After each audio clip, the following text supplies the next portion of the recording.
दोस्तों, स्वागत है आपका हमारे चैनल आर.के. वर्मा में। तीन रहस्यमयी सुंदरियां गंगाराम पटेल और बुलाखीराम की नई मजेदार कहानी। दोस्तों, गंगाराम पटेल अपने निज निवास घर पर आराम कर रहे थे। तभी कुछ देर बाद बुलाखीराम नाई एक नया सवाल लेकर आया और बोला, पटेल जी, आज आप इस पहेली को सुलझाओ तो मैं मानूं। पटेल जी बोले, हाँ हाँ भाई। बुलाखी पूछ, किया सवाल है तेरा। थोड़ी ही देर में गांव के और ग्रामवासी वहां एकत्रित हुए। गंगाराम पटेल और बुलाखी नाई का संवाद पूरे ग्राम को सुनना बहुत पसंद था। तभी बुलाखी बोला, पटेल जी, कल सुबह जब मैं पास वाले नगर में कुछ काम से गया था, तभी मैंने एक अनोखा दृश्य देखा। मैंने देखा वह कुछ इस प्रकार था। एक सुंदर स्त्री मजदूर को साथ ले जाकर एक कोठरी से दो काली कुतियां खींचती हुई लाई। दोनों कुतियों के गले में पट्टे और पट्टे में जंजीरें बंधी थीं।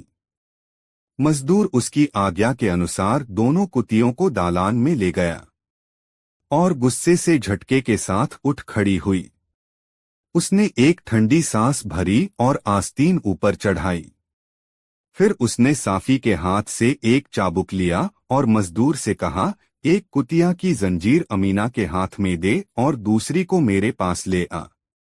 मजदूर उसकी आज्ञानुसार एक कुतिया को खींचकर उसके के पास ले गया तो कुतिया बड़े आर्त स्वर में चिल्लाने लगी। वह दयनीय दृष्टि से उसकी तरफ देखती जाती थी और उसके पैरों पर अपना सिर भी रगड़ती जाती थी। पर उस स्त्री ने उसके इस अनुनय पर कुछ ध्यान न दिया और उसे चाबुक मारना शुरू किया। मारते मारते जब उसका का दम फूल गया तो उसने मारना बंद कर दिया।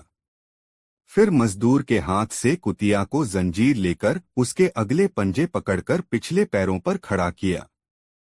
कुतिया और वो स्त्री एक दूसरे को देखकर बड़े दुख के साथ आंसू बहाने लगीं। फिर उस स्त्री ने रुमाल से कुतिया के आंसू पोंछे और उसे प्यार करके मुंह चूमा। फिर मजदूर को उसकी जंजीर थमाकर कहा, इसे वापस दालान में ले जा और दूसरी को यहाँ ले आ। मजदूर ने उस कुतिया को ले जाकर दालान में बांधा और दूसरी स्त्री के हाथ से दूसरी कुतिया लेकर उस स्त्री के पास ले आया। उस स्त्री ने इस कुतिया को भी पहली कुतिया की भांति खूब मारा। फिर उसकी आंखों में आंखें डालकर रोई और उसके आंसू पोंछकर और मुंह चूमकर प्यार किया। इसके बाद मजदूर ने इस कुतिया को भी दालान में ले जाकर बांध दिया। गंगाराम पटेल ने यह सारी बात सुनी और बोले, ठीक है भाई बुलाखी, रात को तू मेरा हुक्का भरकर तैयार रख, मैं तेरी इस शंका का भी समाधान कर दूंगा। रात होते ही बुलाखी नाई के साथ कुछ ग्रामवासी भी आ गए। पटेल जी बोले, तो भाई बुलाखी, ध्यान लगाकर सुन। बुलाखी, खलीफा हारून रशीद के शासन में बगदाद में एक मजूदर रहता था। वह बड़ा हंसमुख और बातूनी था। एक दिन प्रातःकाल वह बाजार में एक बड़ा टोकरा लिए मजदूरी को आशा में खड़ा था। कुछ देर बाद एक परम सुंदर स्त्री, जिसके मुंह पर जाली का नकाब पड़ा हुआ था, वहां आई और मुस्कुराकर मजदूर से बोली, अपना टोकरा उठा और मेरे साथ चल। मजदूर अच्छी मजदूरी मिलने की आशा और स्त्री के मधुर व्यवहार से प्रसन्न होकर उसके साथ चल दिया। वह इस बात से बहुत प्रसन्न था कि सुबह सुबह ही अच्छा काम मिल गया था। कुछ दूर जाकर स्त्री ने एक मकान के सामने खड़े होकर ताली बजाई। कुछ ही देर में एक सफेद दाढ़ी वाले ईसाई ने दरवाजा खोला। स्त्री ने उसे कुछ रुपए दिए और ईसाई बूढ़े ने उसका आशय समझकर घर के अंदर से उत्तम मदिरा का एक बड़ा उसे दे दिया। स्त्री ने वह घड़ा मजदूर के टोकरे में रखवाया और बाजार में आ गई। बाजार में उसने बहुत सी वस्तुएं खरीदी। उसने स्वादिष्ट फल यथा सेब, नाशपाती आदि तथा भांति भांति के सुंदर सुगंध वाले फूल, इत्र, स्वादिष्ट अचार, चटनियां और मुरब्बे, मांस, सूखे मसाले आदि घूम घूम कर कई दुकानों से खरीदे। उसने इतनी खरीदारी कर ली कि टोकरे में बिल्कुल जगह नहीं रही। यह देखकर मजदूर बोला, अगर मुझे मालूम होता कि आप इतना सामान खरीदेंगी तो मैं अपने साथ एक घोड़ा या ऊंट लेकर आता। वह स्त्री उसे एक बड़े ही भव्य महल में ले गई जहां उस स्त्री से भी सुंदर सुंदर स्त्रियां मौजूद थीं।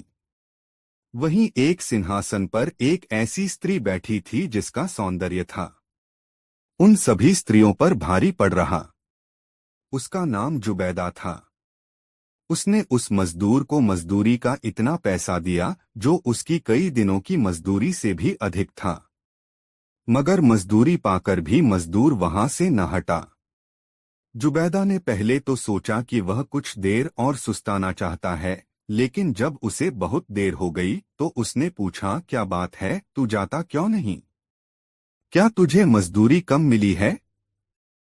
अमीना, इसे कुछ और पैसे देकर विदा करो, उसने उसी औरत को संबोधित किया जो उसे बाजार से लेकर आई थी। मजदूर ने कहा, मालकिन, मैंने मजदूरी आशा से अधिक पाई है, किंतु आपके सम्मुख कुछ निवेदन करना चाहता हूँ। मैं जानता हूँ कि जो मैं कहना चाहता हूँ वह मेरी उद्दंडता है, किंतु मुझे आशा है आप मुझे क्षमा करेंगी और मेरी बातों पर नाराज नहीं होंगी। मुझे यहाँ बहुत सी बातें आश्चर्यजनक लग रही हैं। मैंने आप जैसी रूपवती कोई नहीं देखी। मुझे यह देखकर भी बड़ा आश्चर्य हुआ है कि यहाँ कोई पुरुष नहीं है। बगैर पुरुष के स्त्रियों का रहना और बगैर स्त्रियों के पुरुषों का रहना दोनों ही बहुत अजीब बातें हैं। मजदूर बातूनी तो था ही, इसलिए बोलता चला गया। उसने बगदाद नगर में प्रचलित तरह तरह की कहावतें सुनाई। इसमें से एक यह थी कि जब तक 4 व्यक्ति एक साथ भोजन न करें, भोजन में स्वाद नहीं आता और खाने वाले तृप्त नहीं होते। उसका आशय यह था कि उन स्त्रियों के बीच में वही पुरुष और दूसरी उन 3 स्त्रियों के अलावा चौथा व्यक्ति भी वही है, इसलिए भोजन के समय उसे भी खाने के लिए बिठा लिया जाए। जुबैदा उसकी बातें सुनकर हंसने लगी और बोली, तू अपनी बेकार की बातें और सलाहें अपने पास रख। हम तीनों स्त्रियां बहनें हैं और अपने सारे काम खुद ही अच्छी तरह चलाती हैं और इस तरह चलाती हैं कि किसी को पता नहीं चलता। हम लोग नहीं चाहते कि कोई हमारे भेद को जाने। मजदूर ने कहा, मालकिन, आप तो अत्यंत चतुर और बुद्धिमान हैं, लेकिन आप मुझे भी निरक्षर और गंवार न समझें। यह तो भाग्य की बात है कि मुझे पेट पालने के लिए मजदूरी करनी पड़ती है, वरना मैंने बहुत सी इतिहास और ज्ञान की पुस्तकें पढ़ी हैं। आप कहें तो एक कहावत आपकी सेवा में प्रस्तुत करूं। यह कहावत है कि बुद्धिमान को चाहिए कि वह किसी चतुर व्यक्ति का भेद छुपाए रखे। अगर आप मुझ पर अपना कोई भेद प्रकट करेंगी तो वह ऐसे ही होगा जैसे कोई चीज किसी कमरे में बंद करके ताला लगा दिया जाए और ताले की चाबी खो जाए। जुबैदा समझ गई कि यह मजदूर बुद्धिमान और पढ़ा लिखा है और इसका साथ करने में कोई बुराई नहीं, इसे अपने साथ बिठाकर खाना भी खिलाया जा सकता है। फिर भी उसने उसको वृद्धि परीक्षा लेने के लिए मजाक में कहा, देखो भाई, हमने तो पैसा और मेहनत लगाकर इस भोजन को तैयार किया है, तुमने तो इस पर कुछ खर्च नहीं किया, फिर हम तुम्हें अपने भोजन में क्यों सम्मिलित करें? इन बातों का बेचारे मजदूर के पास कोई उत्तर नहीं था। तब उसने कहा, आप ठीक कहती हैं, मैं जा रहा हूँ। लेकिन अमीना ने अपनी बहनों से उसकी वकालत की और कहा, इसे यहीं रहने दो। यह अपनी बातों से हमारा मनोरंजन करेगा और अपने विनोदी स्वभाव के कारण हमें हंसाता रहेगा। इसकी बातों से जाहिर होता है कि यह जबरदस्त किस्म का मस्खरा है। वैसे भी बाजार से यहाँ तक सारे रास्ते यह हंसीन जात की बातों से मुझे हंसाता आया है। मजदूर को अमीना की बातें सुनकर बड़ा संतोष हुआ। उसने कहा, आप लोगों की बड़ी कृपा होगी अगर आप मुझे अपने साथ रहने दें। मैं गरीब बेशक हूँ, किंतु किसी का उपकार मुफ्त में नहीं लेना चाहता। और तो मेरे पास कुछ नहीं है, लेकिन जो मजदूरी आपने मुझे दी है वह स्वीकार कर लीजिए। यह कहकर मजदूर ने मजदूरी के पैसे जुबैदा की ओर बढ़ा दिए। जुबैदा ने मुस्कराकर कहा, हम दी हुई चौज वापस नहीं लेते। तुम हमारे साथ रहकर हमारे खानपान में सम्मिलित हो सकते हो। लेकिन शर्त यह है कि हम लोग चाहे जो कुछ करें उसके बारे में तुम हमसे कुछ नहीं पूछोगे। मजदूर ने यह स्वीकार कर लिया। इतने में अमीना ने अपनी बाहर जाने वाली पोशाक उतार दी और सामान्य कपड़े पहनकर उसने नाता प्रकार के व्यंजन दलिया, कीमा, कोफ्ता, कोरमा, कबाब, अन्य स्वादिष्ट वस्तुएं और मदिरा को सुराही तथा प्याले लाकर उचित स्थानों पर रख दिए। फिर तीनों बहनें वहां आकर बैठ गई और चौथी ओर मजदूर को भी बिठा लिया। इससे मजदूर बड़ा ही प्रसन्न हुआ। उसने थोड़ा सा भोजन किया। फिर अमीना ने मदिरा की सुराही उठाकर प्याला भरा और उसने प्रचलित रीति के अनुसार पहले स्वयं पिया, फिर अपनी बहनों को दिया और चौथा प्याला मजदूर को दे दिया। मजदूर ने अमीना का आदरपूर्वक हाथ घूमकर प्याला ले लिया और उसे पीने के पहले इस आशय का एक गीत गाया कि जिस प्रकार इत्र से वायु सुगंधित हो जाती है, उसी प्रकार अगर पिलाने वाला मनोरम हो तो मदिरा में नई सुगंध आ जाती है। यह गीत सुनकर तीनों स्त्रियां बहुत प्रसन्न हुईं और उन्होंने एक दूसरे के बाद कई गीत शराब के नशे में गाए। इस रागरंग में बहुत देर हो गई और रात हो गई। जुबैदा ने अपनी बहनों से कहा, अब तो इस मजदूर को हमने खिला पिला दिया है, अब इसका यहाँ कोई काम नहीं है। इससे कही कि अपने घर जाए। मजदूर को ऐसा मुखद संग छोड़ने की बात सुनकर बड़ा दुख हुआ। उसने कहा, यह तो यो लिए बड़े दुर्भाग्य की बात है कि ऐसी हालत में मुझे घर से निकाला जा रहा है। मैं इस नशे की दशा में किस प्रकार अपने घर पहुंच सकूंगा? कृपया रात भर मुझे यहाँ रहने की अनुमति दें, मैं यहीं की कोने में पड़ा रहूंगा। अमीना ने फिर उसकी वकालत की और कहा, यह बेचारा ठीक कहता है, कहाँ अंधेरे में ठोकरें खाता फिरेगा। हम लोगों ने पहले भी इसे अपने साथ खाने पीने की अनुमति दे ही रखी है। अब इसे निराश न करो, यहीं पड़ा रहने दो। जुबैदा ने अमीना के कहने पर उसे रहने की अनुमति दे दी, लेकिन फिर कहा, शर्त यह है कि हम भला बुरा जो भी करें तुम उसके बारे में पूछताछ नहीं करोगे। मजदूर बोला, मुझ पर जो भी शर्त लगाएंगी मैं मानूंगा। फिर अमीना रात का भोजन लाई और चारों ओर दीपक और सुगंधियां जलाई। इससे सारा भवन आलोकित और सुवासित हो गया। इसके बाद तीनों स्त्रियां और वह मजदूर भोजन करने लगे। थोड़ी ही देर में उन्हें महसूस हुआ जैसे कोई दरवाजा खोलने के लिए कह रहा है। यह शब्द सुनकर साफी नामक बहन खड़ी हो गई। उसने जाकर दरवाजा खोला और कुछ देर में वापस आकर कहा, दरवाजे पर एक ही जैसे लगने वाले 3 फकीर खड़े हैं। जुबैदा, तुम उन्हें देखकर बहुत हंसोगी। वे तीनों ही दाहिनी आंख से काने हैं और सभी के सिर, दाढ़ी, मूछें यहाँ तक कि भवें भी मुंडी हुई हैं।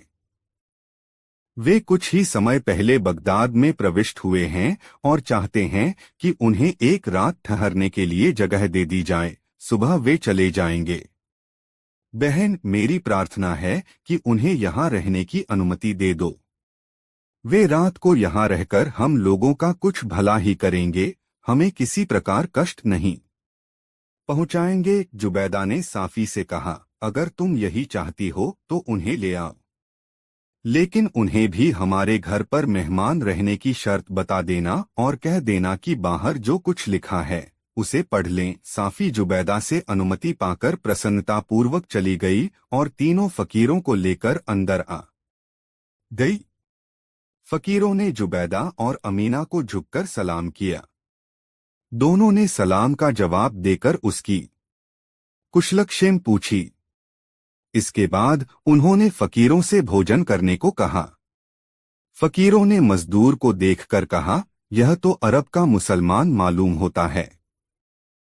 अरब के लोग धर्म के बड़े पक्के होते हैं, किंतु यह तो धर्म विरुद्ध मदिरा पान कर रहा है। मजदूर यह सुनकर बड़ा क्रुद्ध हुआ और बोला, तुम लोग कौन से बड़े धर्मात्मा हो? क्या तुम लोगों ने दाढ़ी मूछें मुंडाकर इस्लाम के नियमों का उल्लंघन नहीं किया? स्त्रियों ने कहा, तुम लोग यह बेकार की बहस छोड़ो और रंग में भंग न करो। फकीर लोग बोले कि यहाँ कोई बाजा हो तो हम लोग कुछ गाएं बजाएं। साफी ने उन्हें वाद्य यंत्र लाकर दिए और तब वे उन्हें बजाने लगे और उन्होंने वाद्यों के सुरों से सुर मिलाकर गाना शुरू किया। वे लोग इस गाने बजाने के दरमियान हंसी उड्डा भी करते और ऊंचे स्थान में वाह वाह भी करते थे। इस सबसे बड़ा शोर होने लगा और सारा भवन गूंजने लगा। इसी बीच उन्होंने सुना कि दरवाजे पर फिर कोई ताली बजा रहा है। साफी पहले की भांति दौड़कर गई कि देखें अब कौन दरवाजे पर आया है। आधार ताली बजाने वाला स्वयं खलीफा हारून रशीद था। खलीफा का यह नियम था कि अक्सर रात को वेश बदलकर शहर में निकलता था कि प्रजा का हाल खुद अपनी आंखों से देखे। उस अक्सर यह कोपने महामंत्री जाफर और जासूसों के सरदार मसरूर के साथ बगदाद की गलियों में घूम रहा था। उन तीनों ने व्यापारियों जैसे वस्त्र पहने हुए थे। जब वे लोग उस मकान के पास से गुजरे तो उन्होंने हंसी की ध्वनि और गाने बजाने का स्वाद सुना। खलीफा ने कहा, घर का दरवाजा खुलवाओ ताकि मैं देखें कि यहाँ क्या हो रहा है। जाफर ने दरवाजे से भीतर झांका और कहा, यहाँ कुछ स्त्रियां शराब पीकर हंसी दिल लगी का रही हैं, गाबजा रही हैं। आपका अंदर जाना शोभनीय नहीं है। यह भी हो सकता है कि वे अपने रंग में भंग पड़ते देखकर नशे की हालत में आपका कुछ अपमान कर बैठें। किंतु खलीफा ने उसकी सलाह नहीं मानी और आदेश दिया कि तुम जाकर दरवाजा खुलवाओ। जाफर ने दरवाजा खुलवाया।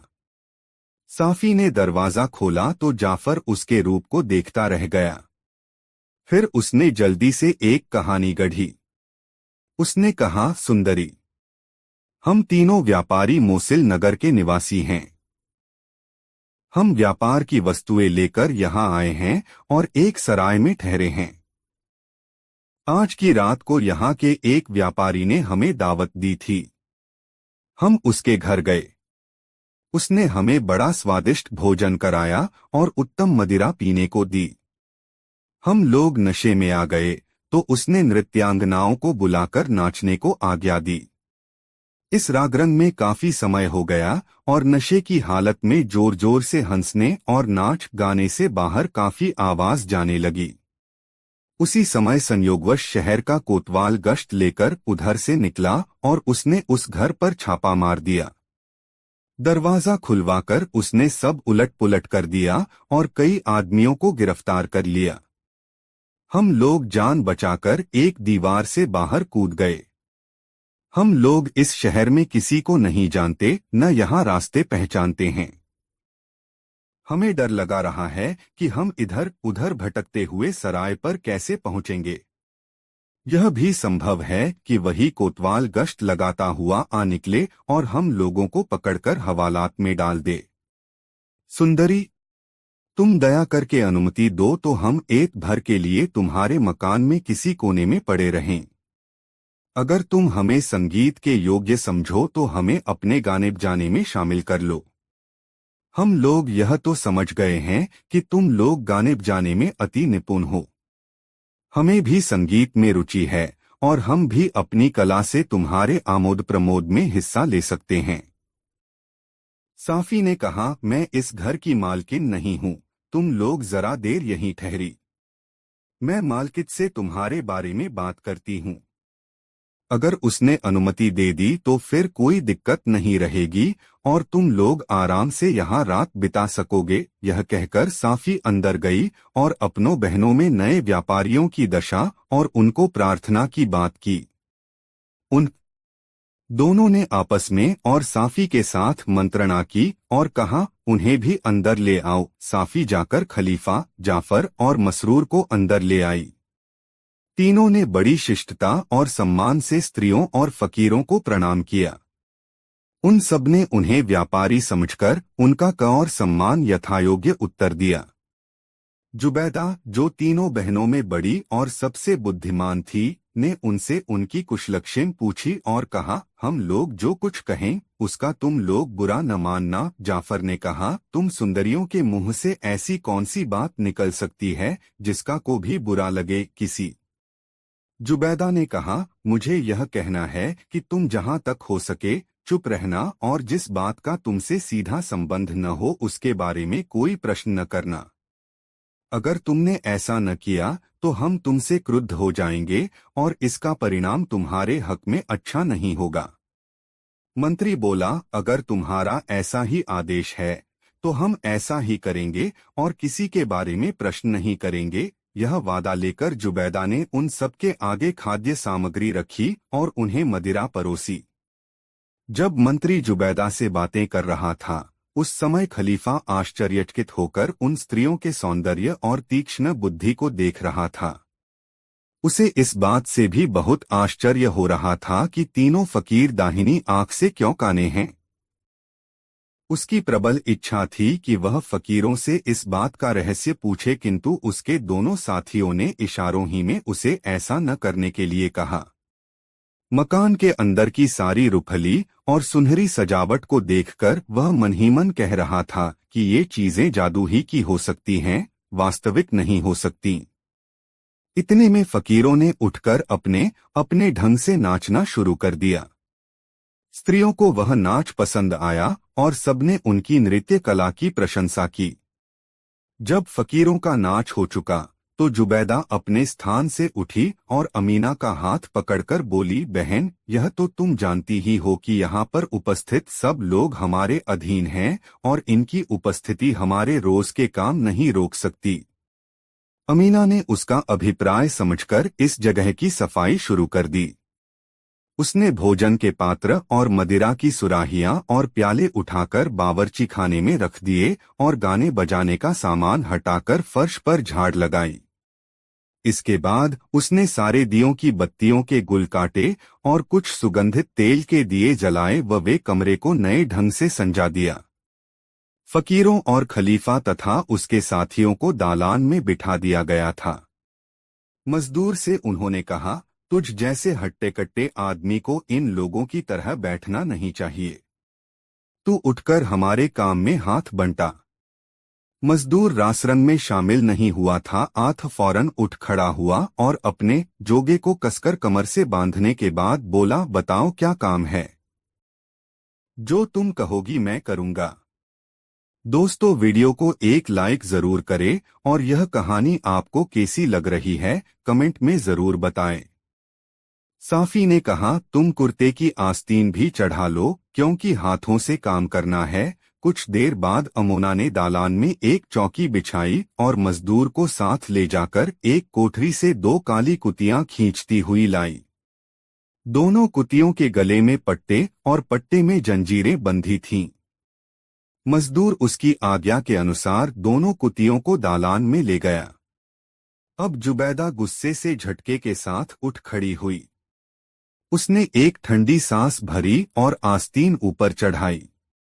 फिर उसने साफी के हाथ से एक चाबुक लिया और मजदूर से कहा, एक कुतिया की जंजीर अमीना के हाथ में दे और दूसरी को मेरे पास ले आ। मजदूर उसकी आज्ञानुसार एक कुतिया को खींचकर जुर्वेदा के पास ले गया तो कुतिया बड़े आर्त स्वर में चिल्लाने लगी। वह दयनीय दृष्टि से जुबैदा की तरफ देखती जाती थी और उसके पैरों पर अपना सिर भी रगड़ती जाती थी। जुबैदा ने उसके इस अनुनय पर कुछ ध्यान न दिया और उसे चाबुक मारना शुरू किया। मारते मारते जब जुबैदा का दम फूल गया तो उसने मारना बंद कर दिया। फिर मजदूर के हाथ से कुतिया को जंजीर लेकर उसके अगले पंजे पकड़कर पिछले पैरों पर खड़ा किया। कुतिया और जुबैदा एक दूसरे को देखकर बड़े दुख के साथ आंसू बहाने लगीं। फिर जुबैदा ने रुमाल से कुतिया के आंसू पोंछे और उसे प्यार करके मुंह चूमा। फिर मजदूर को उसकी जंजीर थमाकर कहा, इसे वापस दालान में ले जा और दूसरी को यहाँ ले आ। मजदूर ने उस कुतिया को ले जाकर दालान में बांधा और अमीना के हाथ से दूसरी कुतिया लेकर जुबैदा के पास ले आया। जुबैदा ने इस कुतिया को भी पहली कुतिया की भांति खूब मारा। फिर उसकी आंखों में आंखें डालकर रोई और उसके आंसू पोंछकर और मुंह चूमकर प्यार किया। इसके बाद मजदूर ने इस कुतिया को भी दालान में ले जाकर बांध दिया। कुछ समझ आया बुलाखी? हाँ पटेल जी, फिर आगे क्या हुआ? बुलाकी बह तीनों फकीरों, खलीफा और उसके साथियों को यह सब देखकर बड़ा आश्चर्य हुआ कि पहले तो जुबैदा ने अत्यंत निर्दयता से कुतियों को पीटा, फिर उनके साथ मिलकर रोई भी। इसके अलावा मुसलमानों के धर्म में कुत्ते अपवित्र जीव माने जाते हैं। जुबैदा जैसी सुसंस्कृत महिला का कुतियों के आंसू पोंछकर उनका मुंह चूमना किसी की समझ में नहीं आ रहा था। विशेषतः खलीफा अपनी उत्सुकता नहीं रोक पा रहा था। जुबैदा कुतियों को पीटने के बाद कुछ देर तक सुस्ताती रही। फिर साफी ने उससे कहा, बहन, तुम अपने स्थान पर आ बैठो तो हम अगला काम करें। जुबैदा अच्छा कहकर दालान में आकर पहले से बिछी हुए एक चौकी पर बैठ गई। उसने खलीफा और उसके साथियों को अपने दाईं ओर और फकीरों व मजदूर को बाईं ओर बिठा लिया। चौकी पर बैठकर वह कुछ सुस्ताती रही। इसके बाद अमीना ने कहा, बहन उठो, तुम्हें मालूम है कि तुम्हें अब क्या करना है। अमीना यह सुनकर उठी और बगल वाली कोठरी में जाकर कहां से एक संदूक उठा लाई जित अमीनावर सदी थी और इसके ऊपर हरी कार चोबी को कुछ देता था। इसमें से ए बांसुरी निकालकर अमीना ने साफी को दी। साफी उस बांसुरी को कुछ देर तक बजाती रही।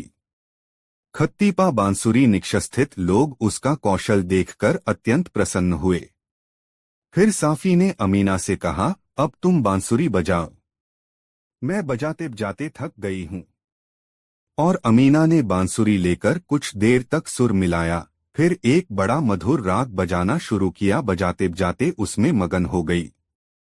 जुबैदा ने उसके वादन की बड़ी प्रशंसा की और कहा, अब बस करो, तुम्हारे दुख के कारण मेरी बड़ी दुखद दशा हो रही है। अमीना इतनी भावविह्वल हो उठी कि जुबैदा की बात का कोई उत्तर न दे सकी, बल्कि जान पड़ता था कि वह अपने होशोहवास खो बैठी है, क्योंकि उसने अपने ऊर्ध्व वस्त्र को उतार फेंका। अब सब लोगों ने देखा कि उस सुंदरी के दोनों कंधों पर काले काले दाग पड़े हैं, जैसे किसी ने उसे निर्दयता से मारा हो। दाग उसके कंधों पर ही नहीं, बाहों पर भी पड़े थे। सब लोग यह दृश्य देखकर और भी हैरान हुए। अमीना की हालत इतनी खराब हो गई थी कि वह डगमगाने लगी और गिरने को हुई। तब जुबैदा और साफी ने दौड़कर उसे संभाला। एक फकीर ने धीमे से कहा, कितने दुख की बात है कि हम इतनी अद्भुत घटनाएं देख रहे हैं और उनके बारे में किसी से पूछ भी नहीं सकते। खलीफा ने यह बात सुन ली और उन फकीरों के पास जाकर उनसे पूछा, क्या तुम लोगों में किसी को इन स्त्रियों और कुतियों का रहस्य ज्ञात है? फकीरों ने कहा, हम में से कोई भी इन बातों को नहीं जानता। हम लोग आज ही रात को तुम्हारे यहाँ आने से कुछ ही पहले यहाँ पहुँचे हैं। खलीफा की उत्सुकता और बढ़ी। उसने कहा, हो सकता है कि यह आदमी जो तुम्हारे पास बैठा है, इसे कुछ ज्ञात हो। फकीरों ने इशारे से मजदूर को अपने निकट बुलाकर पूछा, क्या तुम्हें मालूम है कि जुबैदा ने दोनों कुतियों को क्यों पीटा और अमीना के कंधे तथा बाहों पर काले दाग कैसे हैं? मजदूर ने कहा, मैं भगवान की सौगंध खाकर कहता हूँ कि मुझे कुछ भी नहीं मालूम। मैं तो इस घर में आज ही आया हूँ और इस घर में यही 3 स्त्रियां रहती हैं। खलीफा और फकीरों ने सोचा था कि वह आदमी उन स्त्रियों का सेवक होगा। अब सबको विश्वास हो गया कि भेद खुलने की कोई संभावना नहीं है। लेकिन खलीफा हार मानने को तैयार नहीं हुआ। उसने कहा, हम लोग 7 मर्द हैं और ये सिर्फ 3 औरत। हम सब मिलकर इनसे इस भेद को क्यों न पूछें? अगर ये लोग खुशी खुशी बता दें तो ठीक है, नहीं तो हम जोर जबरदस्ती करके भी इनसे बात उगलवा लेंगे। मंत्री की राय इसके विपरीत थी। उसने खलीफा के कान में कहा, जहांपना, हम सबका यहाँ बड़ा स्वागत सत्कार किया गया है और गाने बजाने से भी हमारा मनोरंजन हुआ है। ऐसी दशा में जोर जबरदस्ती ठीक नहीं है।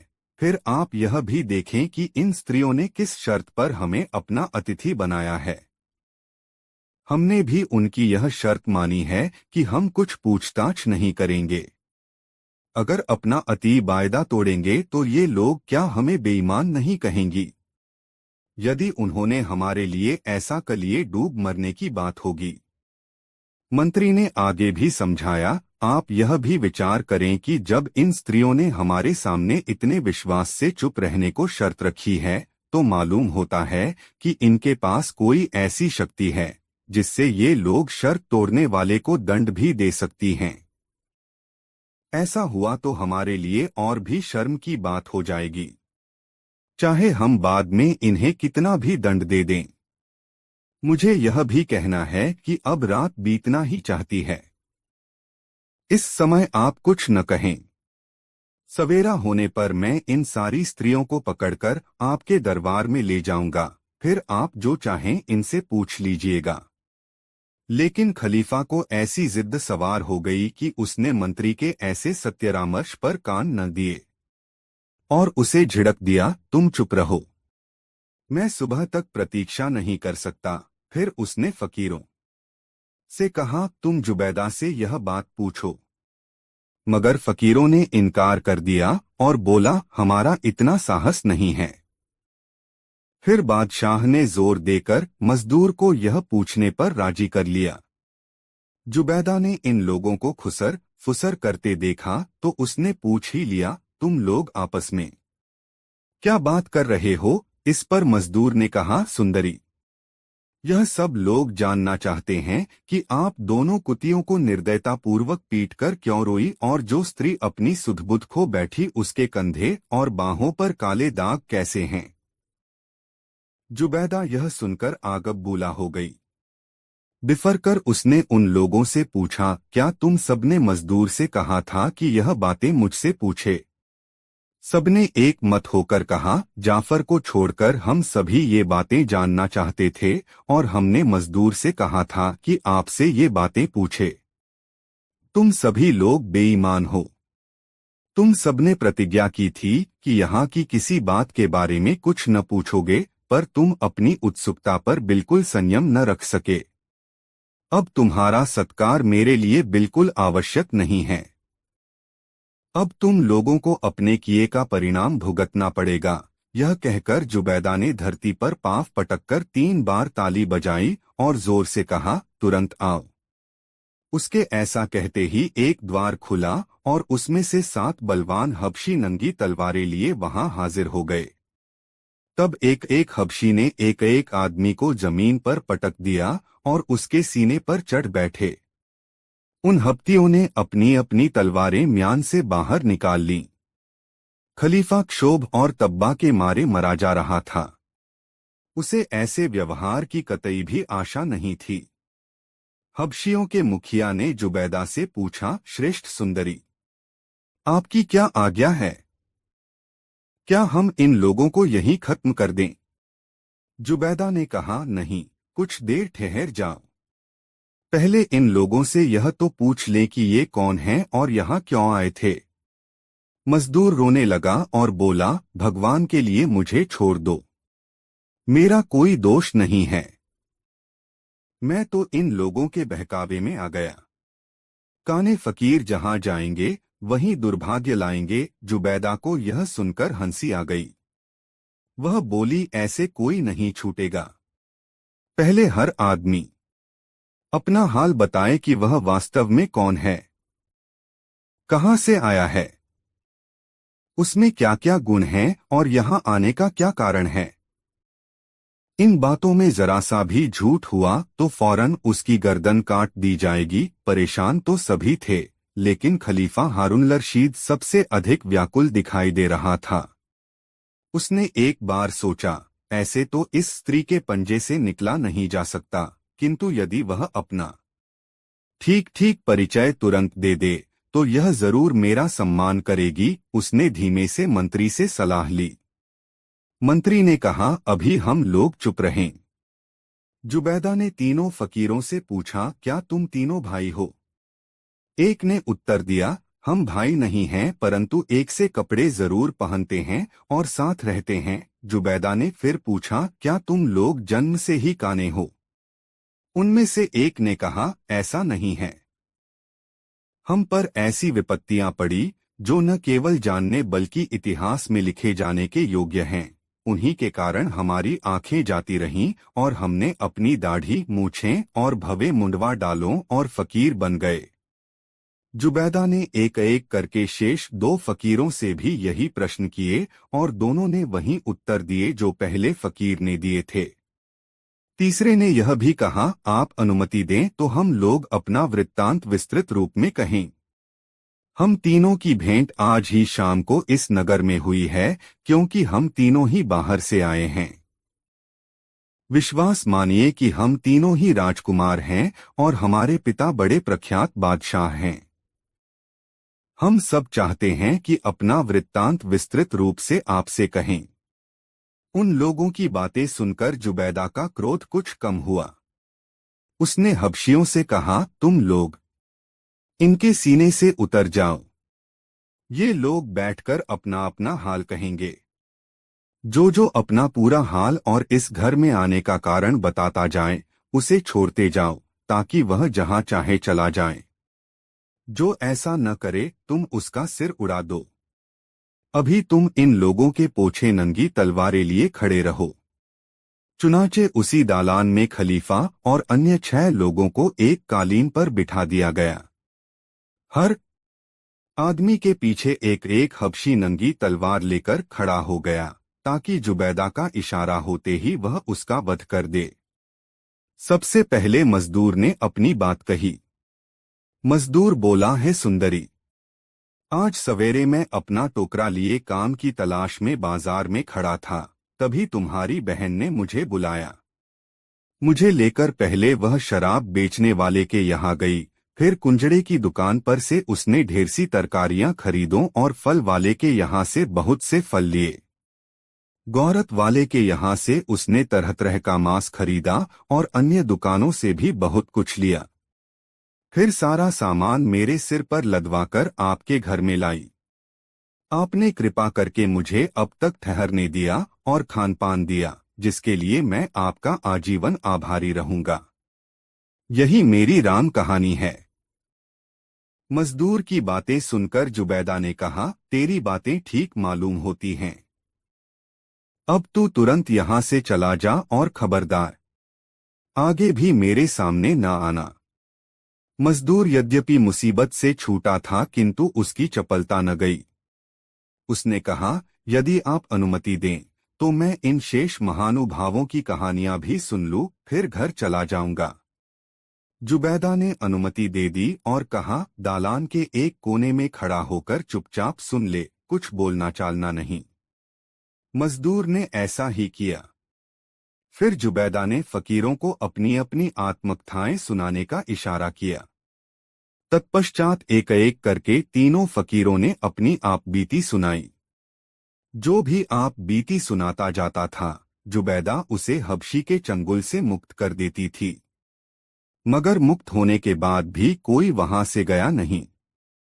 हर शख्स दूसरे शख्स की कहानी सुनने की इजाजत लेकर वहीं दालान में बैठ गया। खलीफा और उसके साथियों ने अपनी दास्तां के तौर पर वही बात बता दी जो उन्होंने यहाँ दाखिल होते समय बताई थी। इसके बाद जुबैदा ने वहां से सबको रुखसत कर दिया। दोस्तों, पटेल जी अपनी कहानी को पूर्ण विराम देते हुए गंगाराम पटेल बोले, बुलाखी, अब रात भी बहुत हो गई और तेरे प्रश्न का उत्तर भी तुझे मिल गया है। आठ अब आराम से सो। मेरी आंखों में भी नींद गहराने लगी है। और यह कहकर उन्होंने पैर फैला लिए। बुलाखी भी सोने का प्रयास करने लगा। दोस्तों, गंगाराम पटेल बुलाखी राम ये नई मजेदार कहानी आपको कैसी लगी, कमेंट बॉक्स जरूर बताएं। ऐसी और नई मजेदार कहानी सुनने के लिए हमारे चैनल आरके वर्मा को अभी सब्सक्राइब कर ले। यह कहानी अपने मित्रों को जरूर शेयर करें। वीडियो देखने के लिए बहुत बहुत धन्यवाद।